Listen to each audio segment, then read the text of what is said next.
Fabrício Bruno e Ayrton Lucas, seleção brasileira. Na seleção uruguaia, quase o time inteiro, né? Vinha de um lado, Varela do outro, Arrascaeta e De La Cruz. Só que o Varela já havia retornado para poder acompanhar o nascimento da filha. E o Pulgar, que tinha sido convocado, foi cortado por conta de uma lesão muscular, mas ele tem boas chances de ficar à disposição no sábado contra o Nova Iguaçu, no primeiro jogo da final do Campeonato Carioca, porque ontem já iniciou o processo de transição. Famoso campo e bola. Aí tem quarta, quinta e sexta.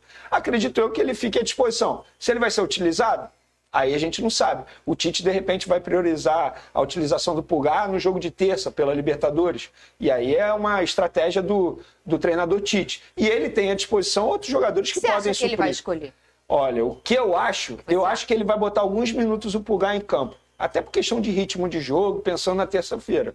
Mas se ele não utilizar o Pulgar, eu não vejo nenhum problema. Repito, o Flamengo hoje tem à disposição o Igor Jesus, um volante que está dando conta do recado. Tem o volante Alan também, querendo ou não, é um bom jogador, embora ainda não tenha fluído aí com a camisa do Flamengo por conta de problemas físicos. Mas no elenco do Flamengo, deixa o Tite sem preocupação em relação à utilização do Pulgar no primeiro jogo da final do Campeonato Carioca ou não. O jogo é quando? Sábado?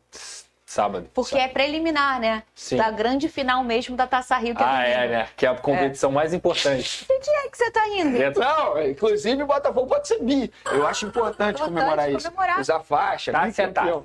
É isso. Pô, se o Marçal meter essa de novo, ele não vai fazer isso. Ele não vai fazer isso. Ô, Pedrosa, sábado final, terça jogo de Libertadores e depois no outro final de semana a segunda final. Tem uma prioridade aí no meio que é a Libertadores pro rubro-negro, né? Eu não sei se é uma prioridade por conta de ser um jogo só no meio dessas situações. Imagina só, Fernanda, se o Flamengo apronta, que eu não acredito, de perder para o Nova Iguaçu. Então, a prioridade do Flamengo, eu acredito nesse momento, é não perder o título, que é o que aconteceu no ano passado. Tudo bem que era o Fluminense, mas é uma pressão muito grande. O Campeonato Carioca é aquilo, né? Ganhou obrigação, não ganhou panela de pressão. Então, eu acho que a questão da prioridade, ela tem muito a ver com o que o Flamengo tem pela frente. É um jogo, vai ser um jogo fora de casa, vai ser um jogo na altitude, então você pode mesclar. Para que o Flamengo tem dois times? Para esse tipo de situação. É por isso que é importante você ter um elenco. Eu não tenho dúvida que o Flamengo vai se sair bem, tanto no Carioca quanto na Libertadores. Ô, Vene Casagrande, eu quero saber do Gabigol. E aí, você tem atualização da situação? Não tem? Pedrosa anda lendo. Não sei se ele pode falar em on aí o que ele falou em on. Posso. Fala, Vene. Até porque eu sei o que ele vai falar e eu vou confirmar tudo que ele falar. Assim, a situação do Gabigol é extremamente complicada. Muita gente está banalizando, achando, besteira, ele vai conseguir se livrar dessa. Gente, não é assim não, muito pelo contrário. Quem entende do assunto, advogado que entende do assunto, que é ligado ao assunto, fala. Tem muita gente que defende até a ideia do Gabigol nem tentar recorrer a essa suspensão. Ele manter essa suspensão e cumprir por mais um ano. Porque o risco de a punição ser aumentada, ou seja, ele pegar 4 anos, é grande. É uma situação extremamente complicada do Gabigol. Não é fácil. Ele se meteu numa fria. E ele se meteu nessa fria, porque todo mundo fala. Era só ele seguir o procedimento padrão. E é um padrão internacional. Não é padrão Brasil, não. O que ele deveria ter feito, todo mundo faz no mundo inteiro. E ele não fez. Era só fazer o xixizinho e pronto. Agora, em relação à situação dele nesse momento, nenhuma novidade. Os advogados que estão defendendo o Gabigol estão esperando a publicação do acordo para entrar com efeito suspensivo e aí tentar fazer com que Gabigol, pelo menos, treine no Ninho do Urubu, participe das atividades. O Flamengo vai inscrever o jogador normalmente na Libertadores, porque confia nesse efeito suspensivo, e hoje ele, por exemplo, não pode nem pisar no Ninho do Urubu. E o Flamengo vai botar à disposição do jogador, fora do CT, profissionais para ficar acompanhando o jogador. E o contrato do Gabigol, Vene, como é que vai ficar? O Flamengo não vai suspender o contrato dele, pelo menos por hora. Vai esperar o resultado dessa situação dele, porque os advogados vão recorrer, e caso a punição seja mantida, aí o Flamengo estuda sim suspender o contrato desse jogador. Algo parecido com o que aconteceu com o Guerreiro em 2017. Ô, Pedrosa, sabe o que me deixa chateada? Assim, eu amo futebol é minha vida, tudo que eu tenho na minha vida foi a bola que me deu. Mas tem umas coisas que me chateiam como educadora física, que o futebol ainda tem uma cultura de certas coisas e até de condutas muito enraizada, né? E uma delas é essa questão da disciplina, A gente sabe que hoje o futebol é muito mais a parte física, 80% parte física do que qualquer outra coisa. Então, os caras são realmente atletas de alta performance, a gente sabe. Alguns são só jogadores de futebol mesmo. Quando a gente pensa que a gente põe a criança no judô, na natação, é pra ter disciplina, é pra ter isso, é pra ter aquilo. Quando a gente põe no futebol, ele finge que cai pra forjar uma falta. Assim, há uma diferença no futebol e na construção do caminho da criança até o adulto. Sim. Por que eu falo isso? Quando a gente vê os Jogos Olímpicos, quem pratica as Olimpíadas, todos os atletas, a diferença para o futebol é muito diferente. Eles não usam nem mesmo agasalho.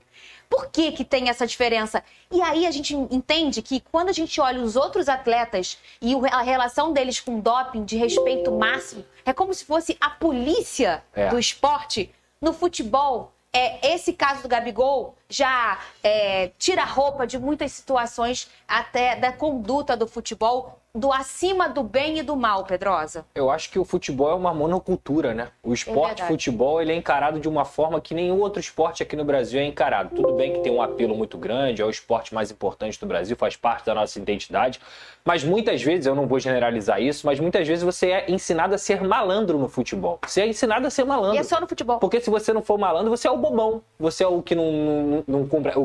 Quem não cumpre as regras é mais aclamado do que quem cumpre as regras. E eu não, repito aqui, não estou generalizando. Claro. Mas isso faz parte da nossa cultura, infelizmente. Então, dentro do futebol, e repito, está valendo aqui sobre esse tipo de situação, até em um âmbito que não faz parte da cultura do futebol, pessoas que fazem outros esportes. Cara, a situação do Gabigol, o código para doping é um só. Não tem o Código Brasileiro de Doping ou o Código Mundial, é um só. Se o Gabigol for recorrer, é em outra instância, no TAS da Suíça. E aí, muitas vezes, esse recurso, ele demora meses e meses até ser julgado. E a chance do Gabigol ser julgado e ter uma pena maior também existe, inclusive é grande. Então, pelo que eu venho lendo, pelo menos, obviamente por especialistas, por pessoas que são da área do direito, mas também que têm essa experiência da questão do doping, talvez mexer no vespeiro pode ser até pior para o Gabigol. É melhor porque no entendimento deles, muitas vezes, você tentar fraudar ou fraudar é pior do que ser pego no doping, entende? No entendimento, enfim, das pessoas envolvidas nessa situação. Porque o Gabigol está sendo acusado de fraudar o exame. Ele não está sendo acusado de ter dado positivo no doping, entende? E assim, eles, na cabeça deles, o Gabigol fraudou o exame. Porque o Gabigol dificultou tanto no dia que, na cabeça deles, por que o Gabigol está dificultando tanto?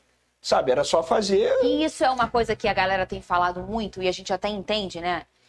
E a gente lamenta muito essa situação do Gabigol. Eu lamento demais. Você vê um talento desse tamanho, um cara enorme, num dos maiores clubes do mundo, que é o Flamengo, um clube de massa. Um cara que ia ser importante para a temporada, o Flamengo cheio de coisa, competindo tantas coisas como sempre.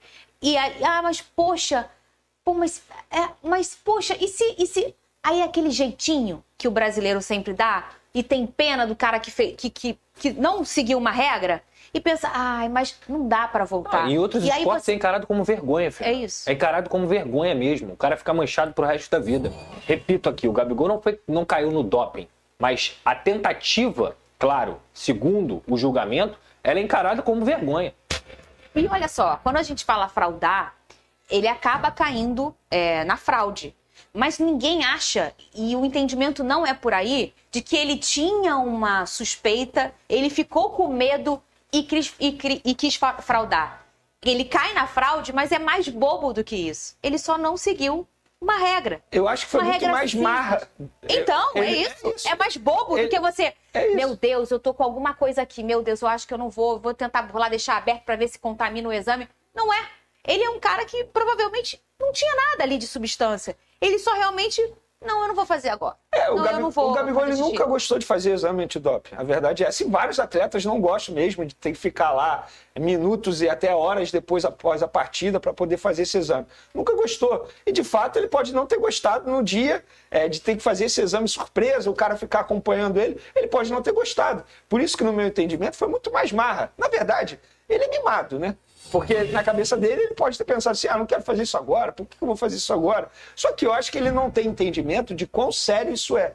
esse procedimento. Mas agora ele tem. Ah, agora ele tem. E não só ele tem. Exato. O futebol brasileiro tem. E quando a gente fala daquele descolamento do futebol com os outros esportes, se nos outros esportes os atletas têm medo do doping, respeitam muito o doping, as regras e tudo mais, agora talvez, depois desse caso do Gabigol, que é um cara muito grande no futebol brasileiro, todo mundo vai respeitar demais o exame de doping, vai seguir a regra, vai esperar o horário, não vai resmungar e vai começar a entender que o exame de doping, na verdade, protege o atleta. Ele não deixa os outros trapacearem. O exame de doping, ele é o melhor amigo do atleta, porque se ele não existisse, um ou outro ia trapacear. E quando a gente trapaceia, o uso exógeno, né? Enfim, uma substância que vem de fora e te potencializa em várias valências, é complicado. Ô, Fernanda, o que a gente tem que passar aqui, como jornalista, é o seguinte: o Gabigol, embora a gente ache uma pena exagerada, mas isso é lei.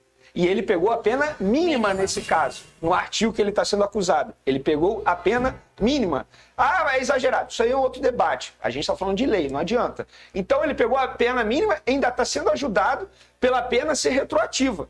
Porque, teoricamente, ele já cumpriu um ano, sendo que ele estava à disposição jogando o ano. Então, assim, de fato, por isso que muito advogado defende a ideia de que ele não tem mais que se mexer. Cumpre essa pena e pronto. Porque se ele for mexer, pode ser aumentada. Boa noite, abençoadas e abençoados. Venham assistir e conferir as principais notícias do nosso Flamengo. Já chega deixando seu like humilde, é de suma importância. Se inscreva no canal, é só clicar nesse botão vermelho aqui abaixo. É de graça, não paga nada. E também me diz a cidade que vocês moram, que eu prometo responder a todos vocês. E vejam essa: Eric Pulgar se recupera de dores e volta a treinar com o elenco do Flamengo, para alegria da nação rubro-negra. O Flamengo está com foco total no primeiro jogo da final do Campeonato Carioca contra o Nova Iguaçu. Visando o confronto, o técnico Tite deve contar com reforço no meio de campo de excelente qualidade. E adivinha quem é? Eric Pulgar, o chileno, após sentir dores no quadríceps e precisou ser cortado da seleção chilena, o volante volta a treinar com o elenco rubro-negro nesta quinta-feira. Galera, desde as últimas semanas, Eric Pulgar estava entregue ao departamento médico do Flamengo, se recuperando de dores no quadríceps direito. Durante todo esse período, o camisa 5 realizou atividade no campo, porém separado do restante do elenco. Vamos torcer para que o Eric Pulgar possa voltar jogando muita bola, porque qualidade e capacidade todos nós sabemos que ele tem. Vocês concordam, galera? Comentem aqui abaixo. E para finalizar, Flamengo freia times interessados em zagueiro Fabrício Bruno e estabelece valores. É isso mesmo, o zagueiro de 28 anos despertou interesse de clube do futebol europeu. Contudo, o time rubro-negro não deseja se desfazer do defensor nesse exato momento. Fabrício Bruno está extremamente valorizado no mercadão da bola e o Flamengo também não tem essa grande intenção de vender o jogador. Além disso, o time rubro-negro definiu que as equipes interessadas terão que fazer um alto investimento para comprar o defensor de 28 anos. Portanto, para concretizar essa negociação, o clube que quiser comprar o Fabrício Bruno vai ter que pagar mais do que o Flamengo investiu no Léo Ortiz. Ou seja, galera, o Flamengo está querendo uma baita grana para vender o Fabrício Bruno, seja para qualquer clube da Europa, de baixo ou de alto escalão. É isso mesmo, o jogador está valorizado, não comprometeu nos 2 últimos jogos, nos 2 amistosos da seleção brasileira. Outros clubes europeus ficaram de olho em Fabrício Bruno, mas assim, o Flamengo tem noção que não vai vender o Fabrício Bruno por qualquer valor. Essa que é a verdade. A diretoria já estipulou e se alguém quiser comprar, que invista o valor. E aí, nação, eu quero saber de vocês. Vocês acham que quanto o Fabrício Bruno vale no mercadão da bola? Comentem aqui abaixo. Então é isso, galera. Eu tô indo nessa. Fiquem com Deus.